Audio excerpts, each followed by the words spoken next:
श्री शिवाजी महाराज की, तुळजापूरच्या आई भवानीचा। आज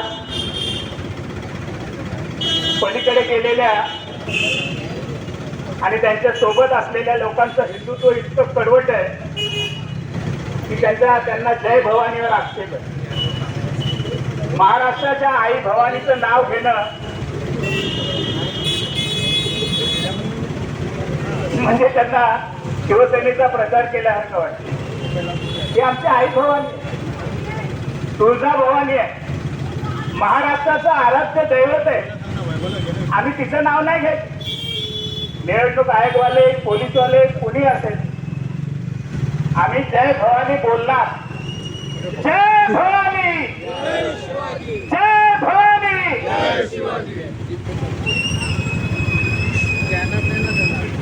सिनेमा बघत असाल तुम्ही,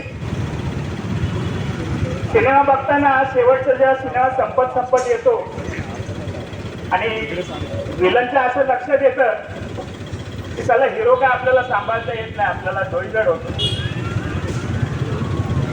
मग तर त्याची लाडकी आई असते, कधी त्याची लाडकी प्रेयसी असते, कधी त्याचं लहान मूल असतं, तो त्यांना पळवतो, पोलीस ठेवतो आणि हिरोला धमक्या देतो।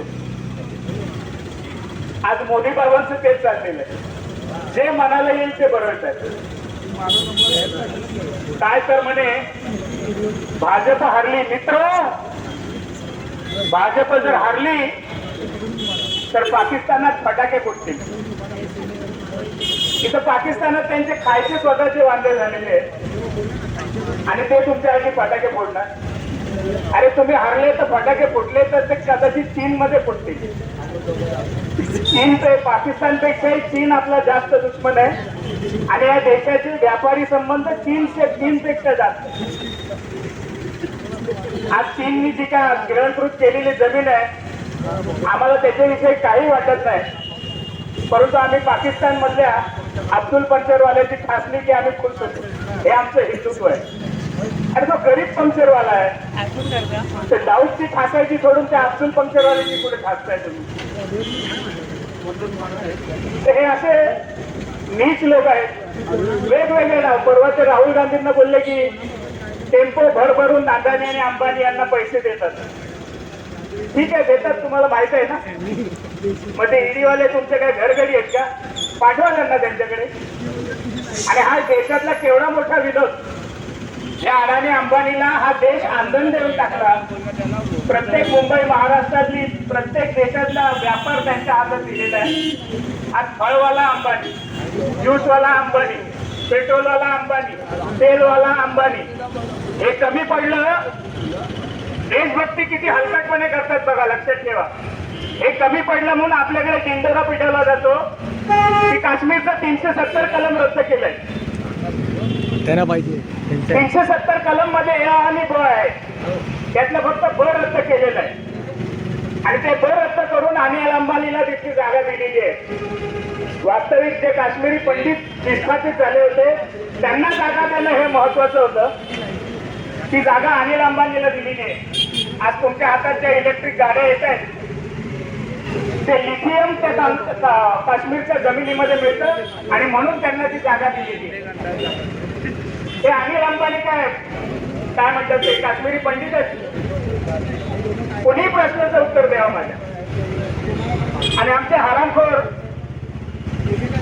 जे शिंदे सेनेला फॉर आहेत त्यांना माझं आव्हान आहे की तुम्ही जे हिंदू हिंदू करताय त्यातल्या एका हिंदूंनी माझ्या समोर यावं आणि मला राम रक्षा म्हणून टाकलं।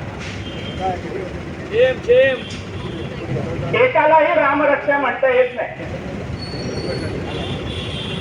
बरं, आज रेगोरे साहेबांचा लोकसत्ता मधला लेख आहे, प्रत्येकाने वाचावा तो, किंवा नेहरूंनी आधी जे काढलं होतं डिस्कवरी ऑफ इंडिया, हे वाचल्यावर तुमच्या ऐकल्यावर बघितल्यावर तुमच्या लक्षात येईल हे हिंदू वगैरे सब झूट आहे। आपण असलेच तर आर्य आहोत आणि या देशात आपण बाहेरून आलेले आहोत। आर्य हे सूर्याचे उपासक होते, हिंदू हा धर्म नाही। हिंदू ही संस्कृती आहे, चालीरीती आहे, जगण्याची पद्धत आहे.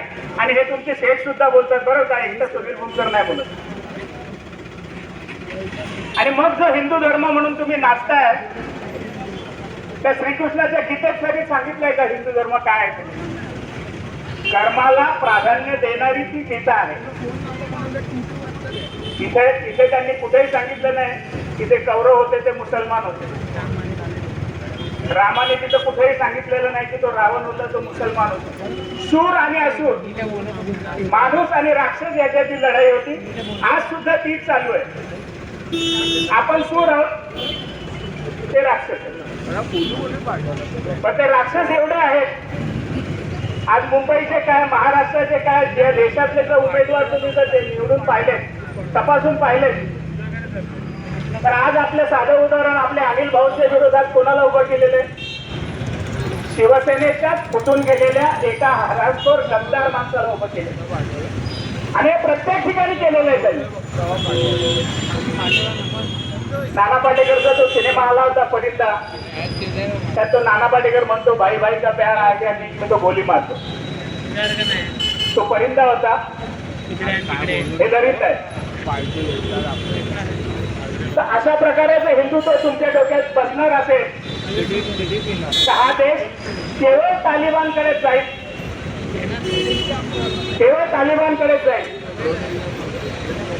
आणि तालिबानला गेलेल्या कुठल्याही लोकांचं, म्हणजे पाकिस्तानच्याकडे राहणारे लोक असतील, इराण अफगाणिस्तान मध्ये राहणारे लोक असतील, जे धर्मांध म्हणून झालेले आहेत, त्यांचं कधीही भले झालं नाही, होणार नाही. त्या अशा वेळी शिवसेनेने, उद्धव बाळासाहेब ठाकरे या शिवसेना पक्षाने आपल्याला शिक्षित, सुशिक्षित, सुसंस्कृत उमेदवार दिलेला आहे. परत दिलेला आहे कोणी? महाराष्ट्राच्या कुटुंब प्रमुखांनी. कोरोना काळातली त्यांची कामगिरी आठवा.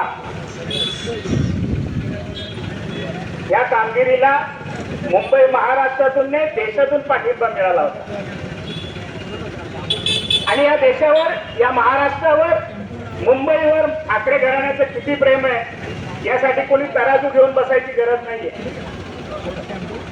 आणि इतिहास गद्दारांना कधीही क्षमा करत नाही. मित्रांनो, उद्या 20 तारखेला आपल्याला सुद्धा या गद्दारांना क्षमा नाही करायची. आपल्या उमेदवाराला मत द्यायचंय. आपला उमेदवार अनिल भाऊ देसाई आहे, हा एक चेहरा आहे. आपल्याला उद्या परत पुन्हा एकदा या महाराष्ट्राच्या गादीवर उद्धव बाळासाहेब ठाकरे यांना पुन्हा मानाने बसवायचं आहे.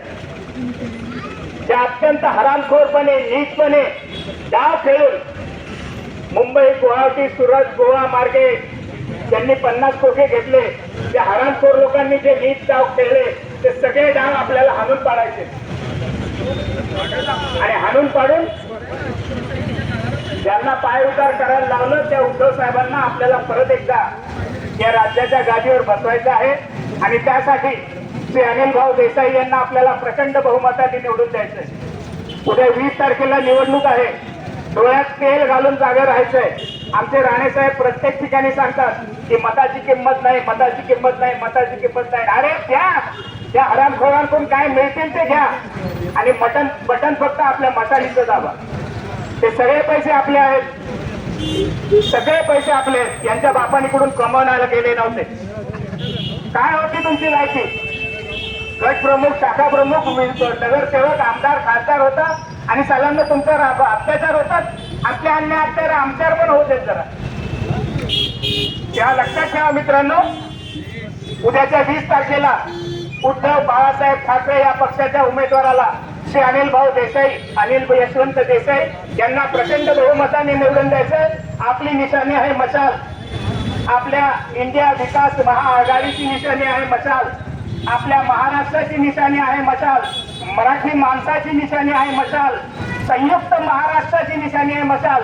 त्यावेळेचा संयुक्त महाराष्ट्राचा लढा सुद्धा आपला केंद्राविरोधात होता. आज सुद्धा आपली लढाई केंद्राविरोधात आहे. राहुल शेवाळे आपले उमेदवार नाहीत. आपल्याला हरवायचंय ते मोदींना आणि आपल्याला निवडून आणायचंय ते उद्धवजींना. एवढं बोलतो आणि थांबतो. जय हिंद, जय महाराष्ट्र, जय भवानी, जय शिवाजी. जय आता